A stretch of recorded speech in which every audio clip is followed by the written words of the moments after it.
Trump প্রশাসনের নির্বাসন আদেশের পরও অবৈধ অভিবাসীদের কেউ আমেরিকায় থাকলে প্রতিদিন তাকে $998 পর্যন্ত জরিমানা করার পরিকল্পনা করা হচ্ছে। জরিমানার অর্থ না দিলে বাজেয়াপ্ত করা হবে সম্পত্তি।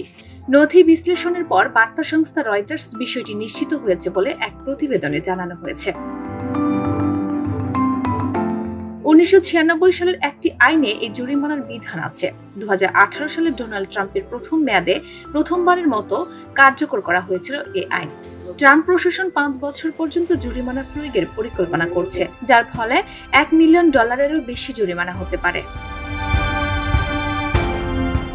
রয়টার্স কর্তৃক পর্যালোচনা করা সরকারি ইমেল অনুসারে ট্রাম্প প্রশাসন জরিমানা পরিশোধ না করা অভিবাসীদের সম্পত্তি বাজেয়াপ্ত করার কথাও বিবেচনা করছে। রয়টার্সের প্রশ্নের জবাবে মার্কিন হোমল্যান্ড সিকিউরিটি বিভাগের মুখপাত্র ট্রিসিয়া ম্যাকলাফলিন এক বিবৃতিতে বলেছেন, মার্কিন যুক্তরাষ্ট্রে অবৈধভাবে বসবাসকারী অভিবাসীদের স্বনির্বাসন এবং এখনই দেশ ত্যাগ করতে CBP One নামে একটি মোবাইল অ্যাপ ব্যবহার করা উচিত। তিনি আরও বলেন, যদি তারা তা না করে তাহলে তাদের পরিণতি ভালো হবে না। এর মধ্যে রয়েছে চূড়ান্ত নির্বাসন আদেশের মেয়াদ শেষ হওয়ার পরও অবস্থান করার প্রতিটি দিনের জন্য প্রতিদিন $998 জরিমানার মুখোমুখি হবেন।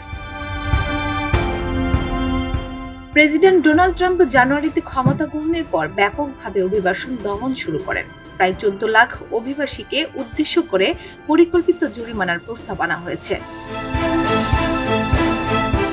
ডেস্ক রিপোর্ট, ভোরের পাতা।